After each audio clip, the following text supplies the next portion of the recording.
Welcome to my channel learn with life में आपका स्वागत है। ये हमारा हिंदी का जो सेशन चल रहा है उसमें आज का जो टॉपिक है वो छंद है। इससे पहले हमने जो है रस करवाए हैं। अगर उस वीडियो को आपने अभी तक नहीं देखा तो प्लेलिस्ट में जाके देख सकते हैं। तो आइए देर न करते हुए सेशन को स्टार्ट करते हैं। छंद होता क्या? छंद से बहुत क्वेश्चन बनते हैं। यूपीएसआई, यूपी पुलिस कांस्टेबल और टीजीटी पीजीटी जैसे एग्ज़ाम में, यूपी ट्रिपल एससी हो गए, लेखपाल हो गए, इन सब में बहुत क्वेश्चन बनते हैं छंद से। तो आइए छंद होता क्या देखते हैं। छंद शास्त्र के प्रणेता आचार्य पिंगल माने जाते हैं। ये तो बहुत पूछा जाता है कि छंद को अन्य किस नाम से जाना जाता है, तो पिंगल नाम से जाना जाता है, याद रखिएगा। इसीलिए छंद को पिंगल भी कहा जाता है। मैंने बताया कि छंद को पिंगल नाम से भी जाना जाता है। छंद का अर्थ कई अर्थों में प्रयुक्त हुआ है, जैसे छंदासी छंदानाथ अर्थात छंद जो है आच्छादित करते हैं। इस अर्थ में छंद वाणी के आवरण माने गए हैं। व्युत्पत्ति के आधार पर छंद, तो इसके आधार पर जो छंद की उत्पत्ति संस्कृत के छद धातु से मानी जाती है। पूछ लेता है छंद की उत्पत्ति किस धातु से मानी जाती है, तो संस्कृत के जो है छद धातु से मानी जाती है, जिसका अर्थ है आवृत्ति करना या रक्षित करना। याद रखिएगा, जिसका अर्थ होता है आवृत्ति करना या रक्षित करना होता है। आचार्य पाणिनि की अष्टाध्यायी छंदस्य शब्द वेदों के बोधक के रूप में हुआ है, जबकि वेदांगों में छंद को वेद का एक अंग माना गया है। जैसे देखते हैं, छंदा पादव वेदस्य, अर्थात छंद जो है वेद के चरण या पादव या पद मतलब जो पैर होते हैं या चरण होते हैं। छंद की परिभाषा देख लेते हैं। निघंटु यास्क मुनि के अनुसार छंदस्य आच्छादिनाश, अर्थात जो आच्छादित को करे वही छंद है। जो आच्छादित करे वही छंद है। आचार्य रामचंद्र शुक्ल के अनुसार छोटी छोटी सार्थक ध्वनियों के प्रवाह पूर्व सामंजस्य का नाम छंद है। और डॉक्टर जगदीश गुप्त या हिंदी साहित्य के कोश के अनुसार, डॉक्टर जगदीश गुप्त के अनुसार अक्षरों की संख्या एवं क्रम, मात्रा की गणना तथा यति गति से संबंधित विशिष्ट नियमों को नियोजित पद रचना छंद कहलाती है। तो एक छंद में होता क्या है आपको पता होना चाहिए। इसमें जो है क्रम से, पहली बात तो छंद की जो लिखा जाता है वो सेंटेंस क्रम से होते हैं। फिर उसमें जो है मात्रा होता है, मात्रा की गणना होती है। यति मतलब ठहराव होता है। गति या एक लय से जो पढ़ना होता है, मतलब किसी सेंटेंस को, तो उसे गति कहते हैं। आइए अगला देखते हैं, छंद के अंग देख लेते हैं। छंद को जानने के लिए अंगों को जानना आवश्यक है, जिसकी संख्या निम्नवत है। अब देखते हैं छंद वर्ण जो है, वर्ण दो प्रकार के होते हैं, जिसको पहला ह्रस्व स्वर्ण, दूसरा जो दीर्घ स्वर्ण। ह्रस्व मतलब छोटा, जैसे अगर का लिख दिया जाए तो ये ह्रस्व हो जाएगा, लेकिन यहाँ पे अगर का में आ की मात्रा लगा दी जाए तो ये दीर्घ वर्ण हो जाएगा। पहले देखते हैं ह्रस्व वर्ण जो है क्या होता है। इस वर्ण में लघु या छोटी की मात्रा लगती है। अब इसमें मात्रा दो लगती है छंद में। जैसे अगर आपको एक डंडा ऐसे लगा दिया गया तो ये ह्रस्व या लघु मानी जाएगी या छोटी मात्रा मानी जाएगी। लेकिन अगर अंग्रेजी के यस की तरह बना दिया जाएगा छंद में तो ये इसकी दो मात्रा काउंटिंग की जाएगी, आप याद रखिएगा। दीर्घ वर्ण में गुरु या बड़ी की मात्रा लगती है। अब मात्रा देख लेते हैं। मात्रा केवल स्वरों की होती है। मात्रा दो प्रकार की होती है। कहने का मतलब जितने स्वर होते हैं उन्हीं की मात्रा होती है, आ की कोई मात्रा नहीं होती। इसलिए मात्राओं की संख्या हमेशा 10 मानी गई है। तो इसमें जो है लघु, जिसकी मैंने बताया कि इसकी जो है एक मात्रा होती है, एक डंडा होती है। दूसरा जो गुरु, इसकी जो है अंग्रेजी की यस की जैसे होती है। अब पहला देखते हैं लघु मात्रा। लघु मात्राओं में केवल एक मात्रा होती है, जिसका चिन्ह ये एक डंडे की तरह होता है, मतलब एक डंडे जैसे होता है। इसको ह्रस्व या छोटी मात्रा या एक मात्रा के नाम से जानते हैं। मैंने बताया कि ये जो है लघु मात्रा हो गया आपका। जब भी एक मात्रा लगाना होगा आपको ऐसे डंडा खींचना होगा, जब भी दो मात्रा लगाना होगा आपको यस की तरह ऐसे बनाना होगा। दूसरा देख लेते हैं गुरु मात्रा, जिसको दीर्घ मात्रा भी कहते हैं। गुरु मात्राओं में दो मात्राएं होती है जिसका चिन्ह यस या अंग्रेजी के यस के आकार की तरह मतलब आकार की होती है। इसको दीर्घ या दो मात्रा के नाम से भी जाना जाता है, तुम आपको पता ही हो चल गया होगा। नोट देख लेते हैं कि मात्रिक छंद में मात्राओं को गिनकर छंद की पहचान की जाती है। अवर्णिक छंद में वर्णों को गिनकर छंद की पहचान की जाती है। तो आपको याद रखना है, डायरेक्ट इससे क्वेश्चन बनते हैं कि मात्रिक छंद में किस चीज़ का वर्णन किया जाता है। उसमें ऑप्शन दे देगा मात्राओं का वर्णन और जो है वर्णों का वर्णन, और इसमें से दोनों को दे दिया जाएगा। तो आपको याद रखना है कि मात्रिक छंद में मात्राओं को गिनकर छंद की पहचान की जाती है और वर्णिक छंद में वर्णों को गिनकर छंद की पहचान की जाती है। अब देखते हैं अगला कि ये यति क्या होता है। छंद में यति बहुत पूछा जाता है, आप याद रखिए, इम्पोर्टेंट है। यति मतलब ठहराव। छंद को पढ़ते समय प्रत्येक चरण के मध्य या अंत में ठहरना पड़ता है, इसी ठहराव को यति कहते हैं। कहने का मतलब कि मध्य में या अंत में अगर छोटा मतलब छोटा अगर छंद है या छोटा जो है वाक्य है तो उसमें जो है अंत में अंत में ठहराव होगा, और अगर बड़ा सेंटेंस है तो बीच में भी उसका ठहराव होगा, उसी को यति कहते हैं।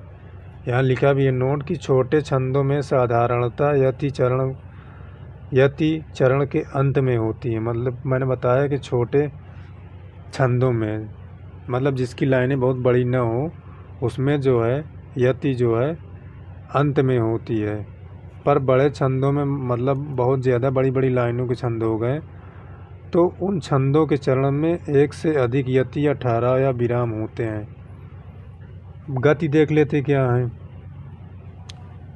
कि लय या प्रवाह। गति का मतलब आप छंद का एक पढ़ने का तरीका होता है कि ऐसा नहीं कि आप अटक अटक के पढ़े या नॉर्मल पढ़े या मतलब जब भी पढ़े एक लय में पढ़े कि हाँ आप कोई सेंटेंस पढ़ रहे हैं, तो उसे जो है छंद में एक गति भी होती है। कि कविता के कर्ण मधुर प्रवाह को गति कहते हैं। प्रत्येक छंद की अपनी एक लय होती है, इसलिए गति को लय भी कहते हैं। तो याद रखिएगा आप इसको। पाद या चरण देखते हैं तो प्रत्येक छंद में कम से कम 4 चरण होते हैं। चरणों को पाद या पैर भी कहा जाता है, तो इसको भी आप याद रखिएगा, बहुत पूछा जाता है। अगला देखते हैं तुक। चरण के अंत में आने वाले समान वर्णों को तुक कहते हैं। कहने का मतलब किसी चीज़ से जो सेंटेंस शुरू हो लगभग उसी से मिलते जुलते हुए सेंटेंस से अगर ख़त्म हो तो उसे तुक कहते हैं। तो इसको भी याद रखिएगा आप। संख्या या क्रम।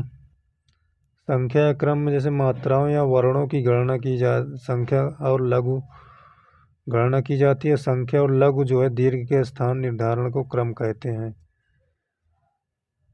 अगला देखते हैं गण। ये बहुत पूछा जाता है छंद में गण।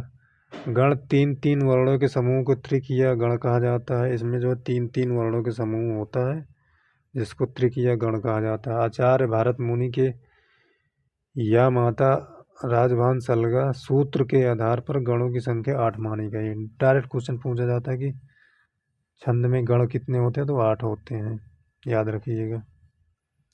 कौन कौन होता है? यगण हो गया, मगण हो गया, तगड़ हो गया, रगड़ हो गया, जगड़ हो गया, भगड़ हो गया, नगड़ हो गया, सगड़ हो गया। इसका जो सूत्र होता है या माता राजभान सलगा होता है, ये जो है छोटा या है। जैसे इसमें या माता राजभान सलगा है, इसमें जो है छोटा या है, याद रखिएगा, बड़ा या नहीं होता इसमें। तो इसमें क्वेश्चन पूछा कैसे जाता है, ये आपका 8 जो है गण हो गए, यगड़ मगड़ तगड़ रगड़ जगड़ भगड़ नगड़ सगड़, ये जो है उसका सूत्र हो गया या माता राजभान सलगा। इसका जो है 3-3 अक्षरों को मैंने बताया था इसकी डेफिनेशन कि 3 अक्षरों का इसमें जो है रिपीटेशन हो जाता है। जैसे या माता हो गया, फिर माता राज हो गया, 3 अक्षर लेगा माता राज, फिर ताराज हो गया, फिर जो है राजभान ये हो गया राजभा हो गया, फिर जभान हो गया। मतलब 3 3 अक्षर इसका रिपीटेशन होता है। इसमें क्वेश्चन कैसे पूछे जाते हैं, जैसे इसमें जो है क्वेश्चन दे देगा तालाब या बाजार या आघात, इनमें से कोई एक सेंटेंस दे देगा और इसमें से ऑप्शन रख देगा यगण मगड़ तगड़, इसमें से पूछ लेगा तालाब में जो है कौन सा गण है। तो आपको जो बताना होगा तालाब का मात्रा आपको याद रखना कि बड़ा ता है तो इसमें ये हो जाएगा मात्रा, और बड़ा ला है तो ये मात्रा हो जाएगा ये। इसका मतलब जो है आपको याद रखना होगा कि ये तालाब है और इसमें जो है ये मात्रा हो जाएंगी। और जैसे ये मात्रा आपको पता चल गया तो आपको याद रखना होगा ये सूत्र संकेत कि या मात्रा राजभान सलगा आपको लिखना पड़ेगा, या तो ये आपको याद रहे कि ये मात्रा आपको कहाँ मिलेगा। आपको इनमें से 3 3 का बनाना पड़ेगा। तो जब आप बनाएंगे या माता माता राज या ताराज या राजभान सलगा, तो जब आप तराज पहुँचेंगे वहाँ तो इसमें देखेंगे कि इसमें भी 2 मात्रा, इसमें भी 2 मात्रा, इसमें लघु है। तो इसी से ये मैच कर जाएगा। इसका मतलब आपको बताना होगा कि ता से तगड़ होता है। इसका सही जवाब ये बनेगा। इससे मतलब आप जो 2 4 क्वेश्चन आप अपने आप से करेंगे तभी आपको समझ में आएगा, बाकी इसमें और कुछ है नहीं है। चलिए नेक्स्ट देखते हैं।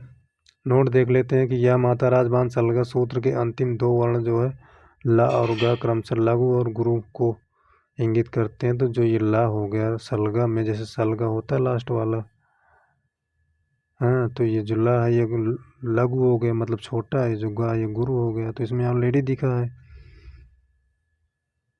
लघु और गुरु मात्राओं के गणना के नियम जो है कैसे क्या है, इसमें मात्राओं का गणना कैसे होती है। यदि व्यंजन स्वर विहीन हो तो उसकी कोई मात्रा नहीं होती। अब जो व्यंजन स्वर विहीन है, मैं कहता हूँ कि ये माँ हो गया।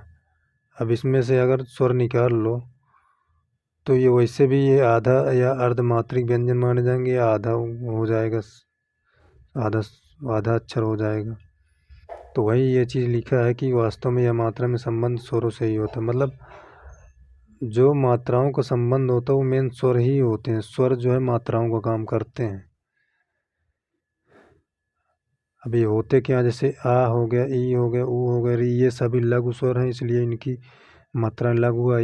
एक डंडा या एक जैसे मानी जाती है। मैंने बताया था कि इसमें छंद में जब आप मात्रा काउंट करेंगे तो इसकी जब मात्रा लिखेंगे तो ये से 1 लिख देंगे तो 1 है, अगर 2 मात्रा है तो इसे यस बनाएंगे।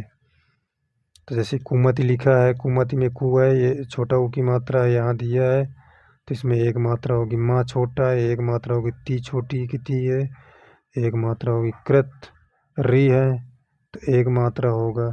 ता है तो 1 मात्रा होगा। आई होप कि आपको ये पता चल गया होगा।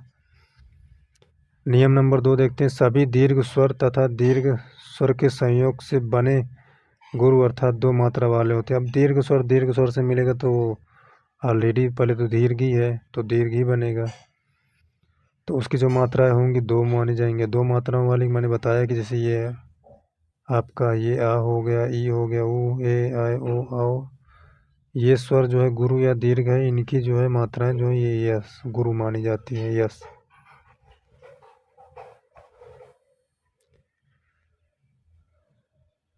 अब एग्जाम्पल देख लेते हैं। जैसे दादी ने मेरी औरत के साथ ऐनक खरीद रही है। मतलब दादी ने मेरी औरत के साथ ऐनक खरीद रही है।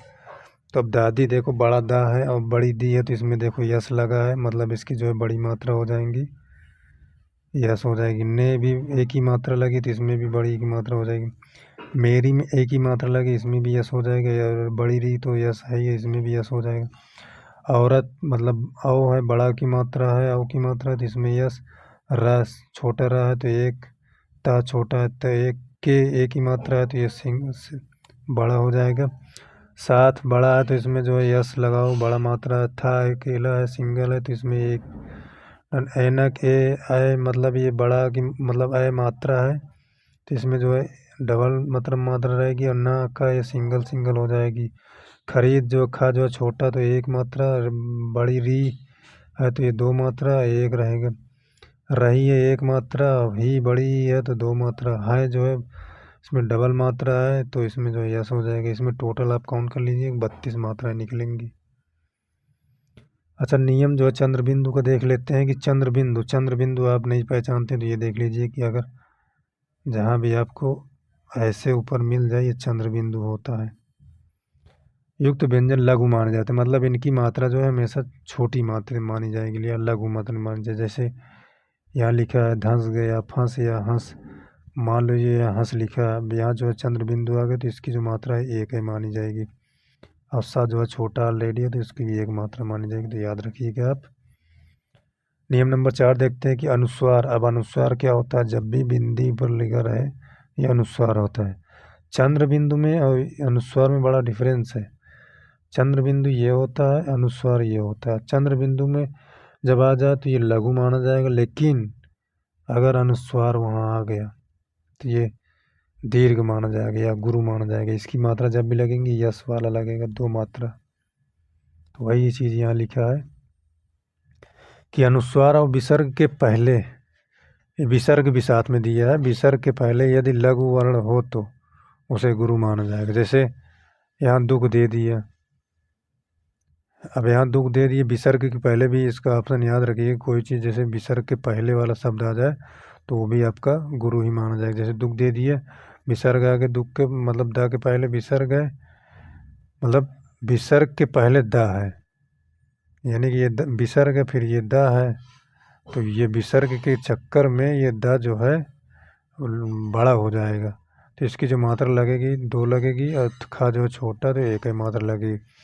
अब मैंने अनुस्वार का भी बताया कि जो है जब भी ऊपर अनुस्वार आ जाए तो इसकी मात्रा भी दो लगेंगी, तो इस पर जो है यस लगेगा, मतलब दो मात्रा, इस पर एक मात्रा। अंतःकरण देख लीजिए कि इस पे जो है पहले आ क्यों बड़ा हो गया ये जान लीजिए आप। किसी भी वर्ण के बाद आधा अक्षर आए या आधा अक्षर के पहले वाला अक्षर जो होता है वो हमेशा दीर्घ हो जाता है। तो ये जो आधा ना है इसके आने से ये आ जो है दीर्घ हो गया, तो यहाँ पे बड़ा की मात्रा लग गया था दो। अयत्ता के मतलब विसर्ग के बाद या विसर्ग के पहले जो ता, यहाँ मैंने बताया था कि विसर्ग के पहले वाला अक्षर जो दीर्घ हो जाता है, तो यह इसलिए ये ता भी यहाँ बड़ा हो गया। और करण जो है सिंपल है तो इसमें सब में एक एक मात्रा है। उम्मीद करेंगे कि आपको ये समझ आ गया होगा। नियम 5 देख लेते हैं।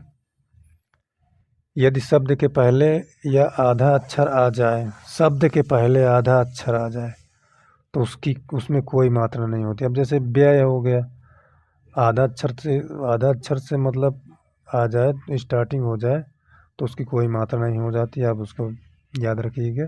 तो इसमें जो सिंपल है या और या जो है सिंगल एक एक मात्रा इसमें लग जाएंगी। ज्वार है तो ज्वार जो आधा जो अक्षर है उसका कोई मात्रा नहीं होगी, तो ज्वार वा और रा के एक एक मात्रा लग जाएगी। ज्वलन है, इसमें जो है ज्वा का कोई मतलब रोल नहीं है, तो इसमें वा ला न के एक एक मात्रा लग जाएंगी। अगला देखते हैं नियम नंबर 6 क्या कह रहा है। यदि शब्द के बीच में या अंत में आधा अक्षर आए तो, यदि मतलब शब्द के बीच में या तो अंत में आधा अक्षर आए तो उसके पहले वाला अक्षर जो है लघु वर्ण जो है गुरु माना जाएगा। तो याद रखिएगा कि आधा अक्षर या तो बीच में आए या अंत में आए तो लघु वर्ण जो गुरु माना जाएगा। कैसे? रक्त है, भक्त है, मुक्त है, छद है, श्रीमान। अब इसमें जो है रक्त है, जैसे बीच में आ गया आधा अक्षर तो जो उसके पहले वाला अक्षर होगा रा जो है वो दीर्घ हो जाएगा या गुरु हो जाएगा। तो देखिए यहाँ रक्त है तो इसके पहले रा है, तो ये देखो इसकी मात्रा दो हो गई, ताकि ये एक ही मात्रा है। भक्त है, इसकी दो मात्रा हो गई क्योंकि आधा का है उस, तो आधा का की वजह से भा जो है डबल मात्रा में आ जाएगी। श्रीमान है तो ऑलरेडी ये श्रीमान है, तो इसमें ये आधा ना लास्ट में लगा है तो इसकी कोई मात्रा ही नहीं होती। नियम नंबर 7 देखते हैं रेफ। अब रेफ क्या होता है? जैसे को आप हिंदी में उड़ंतर रा बोल देते हैं, उसको रेफ कहते हैं या रा कहते हैं। रेफ या रा, रेफा या रा के पहले का लघु वर्ण गुरु माना जाएगा। जैसे कर्म हो गया, अब यहाँ जब कर्म लिख गया मान लीजिए, अब एक रेफ लग गया तो रेफ के पहले वाला वर्ण जो होगा जब होगा ये जो हो जाएगा आपका गुरु हो जाएगा। मतलब दीर्घ हो जाएगा। तो इसकी मात्रा जो है दो हो जाएंगी, और जो माँ बचेगा इसकी जो है मात्रा 1 हो जाएगी। तो यहीं ये चीज़ लिखा है कि कर्म जैसे लिखा तो इसकी जो मात्रा हो जाएगी 2, इसकी 1 हो जाएगी। मर में लिखा तो माँ की जो है 2 मात्रा हो जाएगी और इसकी 1 हो जाएगी। घर में लिखा तो इसकी 2 है, इसकी 1। धर में लिखा इसकी 2, इसकी 1। चरमोत्कर्ष लिखा है।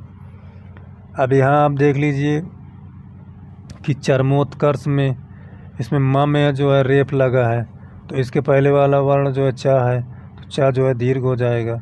और मो ऑलरेडी जो है बड़ा हो जाएगा, क्योंकि आप ये मो लिखा है तो ये ऑलरेडी बड़ा है, तो इसमें भी इसका दीर्घ हो जाएगा।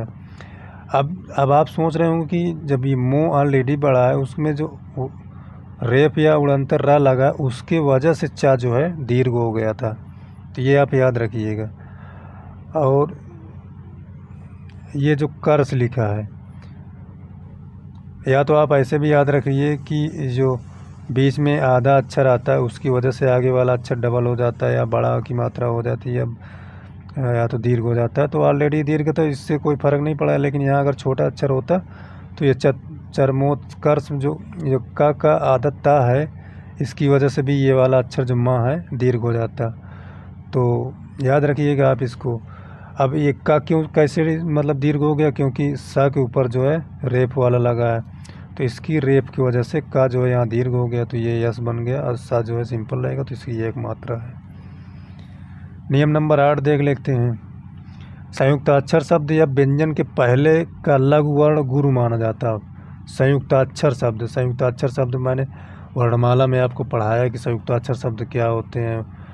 मतलब वर्णमाला आप जब तक नहीं पढ़ेंगे आपको छंद और संधि करने में बहुत प्रॉब्लम होगी, क्योंकि आप वर्णों की पहचान नहीं कर पाएंगे तो कैसे आप छंद और संधि कर पाएंगे। तो अभी तक आपने वर्णमाला नहीं देखा तो जाकर प्लेलिस्ट में देख सकते हैं, वीडियो पड़ी है। तो संयुक्ताक्षर होते क्या हैं? संयुक्ताक्षर जो है व्यंजनों की संख्या जो 4 मानी जाती है, जिसमें छ हो गया, एक त्रा हो गया, एक ज्ञा हो गया, एक जो है स्रा हो गया। अब ज्ञा जो है जा हलंत इया से बनता है, जा प्लस हलंत इया से, हलंत प्लस इया से बनता है। त्रा हलंत ता हलंत प्लस रा से बनता है। जा हलंत इया से बनता है। ज्ञा स्रा सा हलंत रा से बनता है।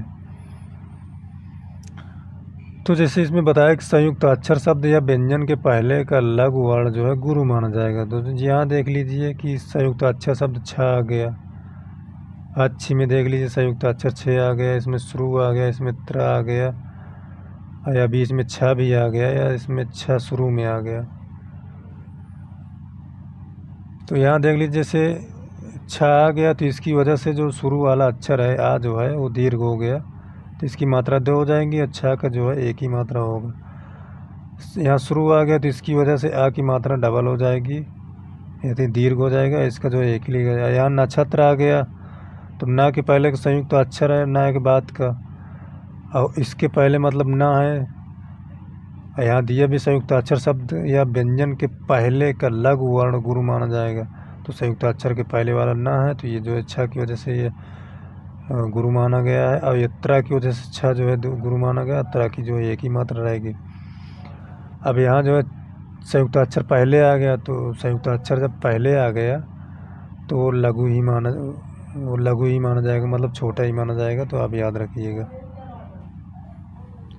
छंद के भेद देख लेते हैं। छंद के भेद में मतलब मुख्य रूप से छंद के 2 भेद होते हैं।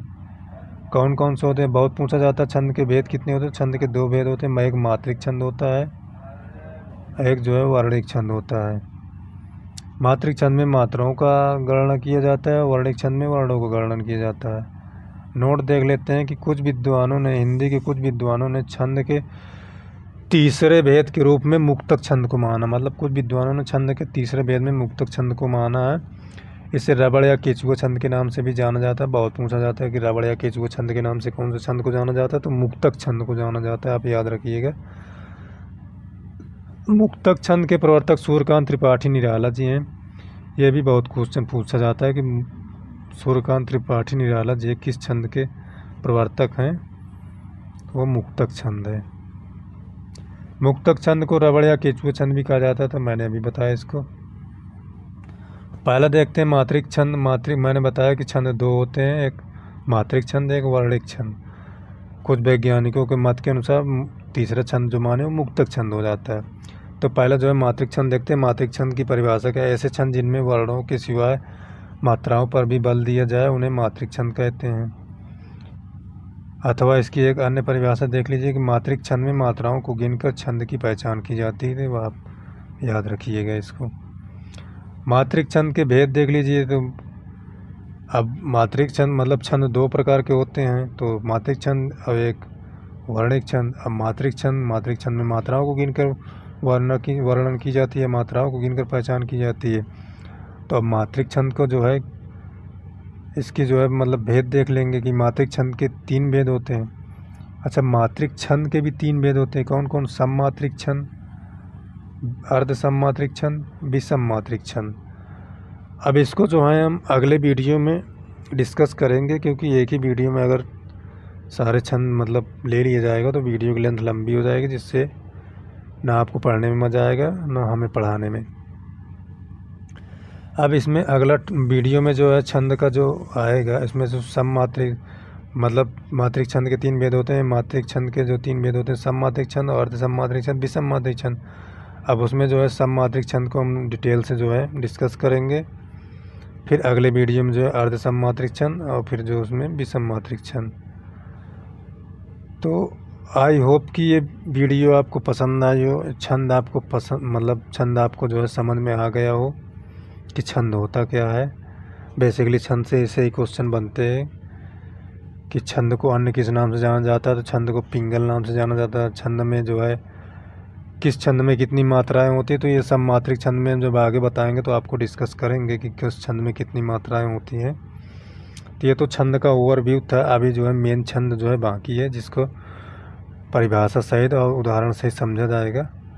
चलिए मिलते हैं नेक्स्ट वीडियो में, तब तक आप ध्यान रखिए, मस्त रहिए। और वीडियो अगर ना समझ में आए तो दोबारा देख सकते हैं। मिलते हैं, धन्यवाद।